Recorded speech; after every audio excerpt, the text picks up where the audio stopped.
Hi guys, welcome to the channel. Today we're talking about Polymaker Polysmooth. We're talking about what it is, what it can be used for, and we're going to do some testing with it. So let's get into it.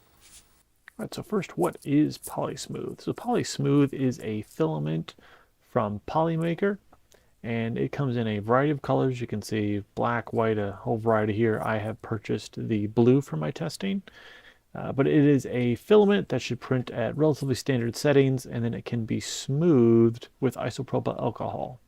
So you can see here they've got their test print, and then this is the beforehand, and then this is the after. So curious to see some additional applications for this, but it could be good for printing miniatures on FDM and then smoothing them. So I'm planning to test a variety of things and see how this performs. As far as testing that we're looking to do, I've got this test matrix here that we're planning to test. So on test strip 1, I'm going to try a small spray bottle with isopropyl alcohol in it. I'm going to try using a paper towel with some soaked into it. And then I'm going to try brushing on 70% isopropyl alcohol and then 91%. And then pending how the 70-91 perform, I'm then going to do a wipe, 1 wipe, 2 wipe, 3 wipes, 4 wipes on the other test strip. So we can kind of compare how performance looks as you increase the wipe count. So let's get into the testing. For testing, I printed off these Polysmooth test plaques. So these were printed vertically. So you can see we've got the print lines here that we're going to be trying to eliminate with the IPA. I did originally try to print these with a more defined line here, but unfortunately you can see the print quality is not uniform across all these. So unfortunately this front side won't work. So we'll be using the back side for our testing. All right, let's get into it. All right, so we've got our test plaque labeled here, and we're going to start with the first spray section here. So I've got a little spray bottle filled with some 70% IPA, and let's spray it on there. All right, 2 spritzes. You can kind of see it covered pretty heavy on there, a little bit more than I expected. I was a little close to not get it on the other side, but we'll let that dry and see what happens. All right, so the spray has dried, and you can kind of see it's interesting. It's got a little bit of a shinier finish after that spray's been put on it.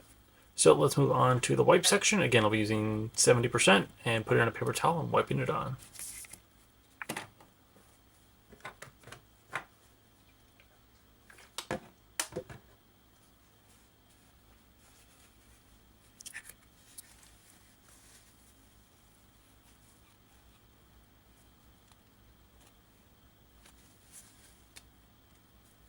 All right, let's let it dry and take a look. All right, so the wipe section has dried. You can see it's pretty similar to the spray. I think it had a little bit less on there, so I feel like it's smoothed slightly less than what the spray did.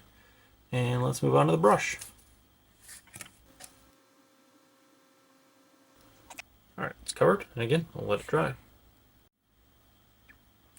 All right, the 70% is dry. I will say it's a little tough to tell any significant difference between these two. They all look fairly similar, but let's move on to 91% and see how that looks. All right, it's covered. I'll let it dry. All right, I can see this 91%. It looks like it's still wet. It's actually been dry for about an hour now, but it still retains that half glossy appearance. I don't think I really like that. So I feel like we are not going to use the 91% for future. As far as the spray, wipe, and then brush of the 70%, I hit my camera here, or my light here. Sorry about that.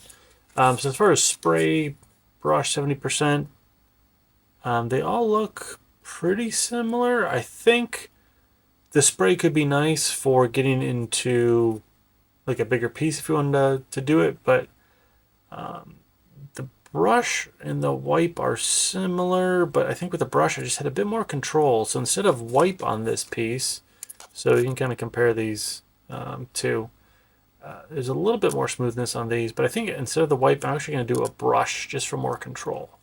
So I'm going to cover this whole piece, and then basically I'll go over the whole thing once, go over all this twice, 3 times, and then 4 times, and we'll take a look at how this looks. Let's get started.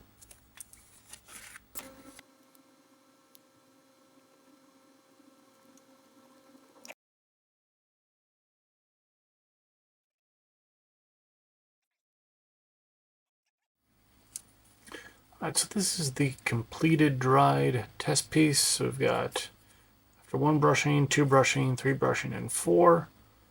You can see some parts are definitely a little shiny and a little bit different surface finish. Just trying to feel the texture. There is definitely a smoothness on these later pieces that you can feel. Just visually, they're a little different, but to me, it's not jumping out as like, oh wow, 4 is really much smoother than 1. So I think based on this, I'm gonna go actually and try this same piece just with the 91% and do the same thing and see if I can really smooth this out with that more aggressive one. So we'll take a look at that and see how it turns out.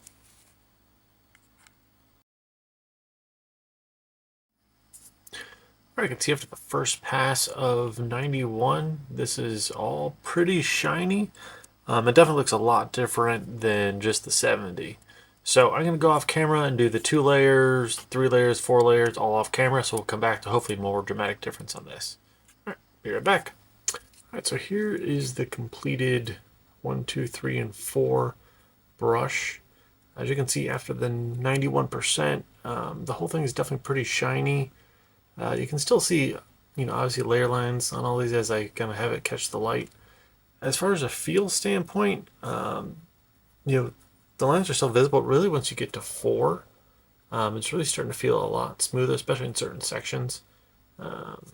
So there's definitely a change happening here, but I think it just might require more than 4 passes. So what I'm going to do is I'm going to brush another one of these pieces. I'm going to do probably 10 passes to see how much that smooths it out. Right, so on this piece, I've done about 8 layers of the 91%. Definitely see there are still layer lines, but there's definitely been a lot of smoothness added to it. Definitely a lot shinier. So I definitely think that this is something that could work. I think if I hadn't done 0.2 layer lines on this, you might get even more smoothing effect. So I think if you're looking for a large piece, this might not do a lot of work, but on some fine details and miniatures, this might do the trick. So let's take a look at the miniature and see how that's turning out. All right, so now let's get this tested on a mini. So this is that Hooded Stranger mini, which I'll link in the description. I've shown this before, but this is a support-free STL file. You can see using my normal settings, it did have a few gaps here and there that didn't quite print as well as my normal PLA settings. But we're going to use the brush method. We'll start with 1 coat and work from there and see how this mini turns out. All right, and then on the mini after the 91%, again, you can see we're starting to get some smoothing here, but I think 1 pass is not enough. So again, we're going to do several passes on this and see how it looks.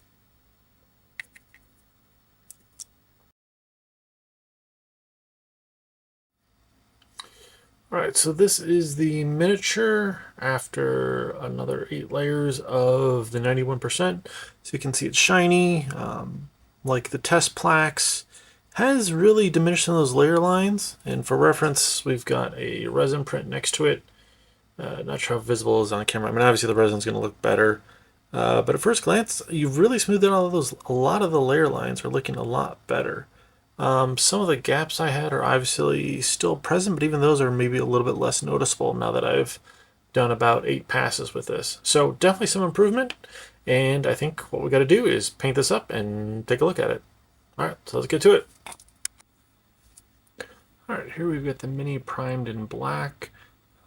Definitely see some good smoothness on certain features here. I think on the shoulders, this piece up here really helped smooth that area out.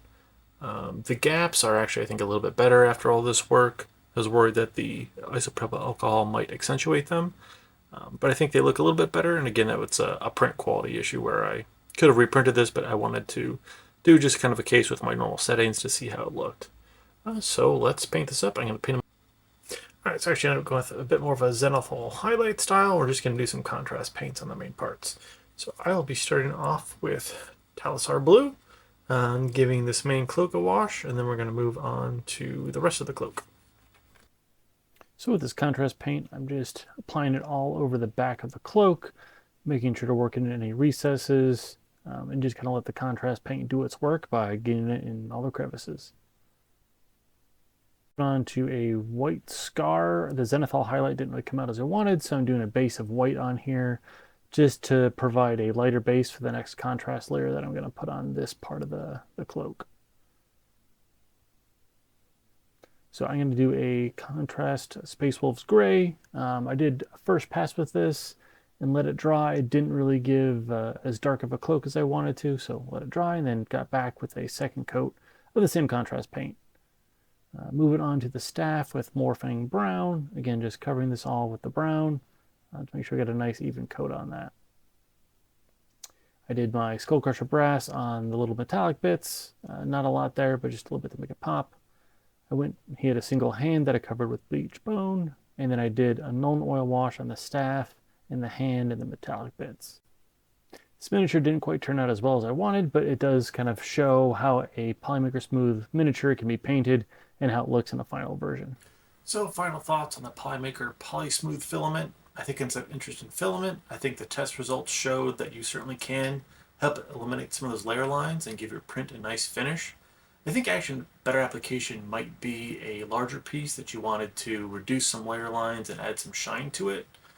As far as miniatures, I think it's got some interesting applications. I think it warrants some more testing, but it's certainly not a one-piece solution where you can print in a 0.2 layer height and then suddenly one layer and you're ready to go with smooth prints. Certainly takes several applications, I think, of the 91% to really get the finish that you're looking for. But again, I think it's something that warrants some more testing, but for now, I think it'll probably be on the back burner and not something that can be used on the regular. Anyway, hope you guys enjoyed the video. Like and subscribe for more. Thanks.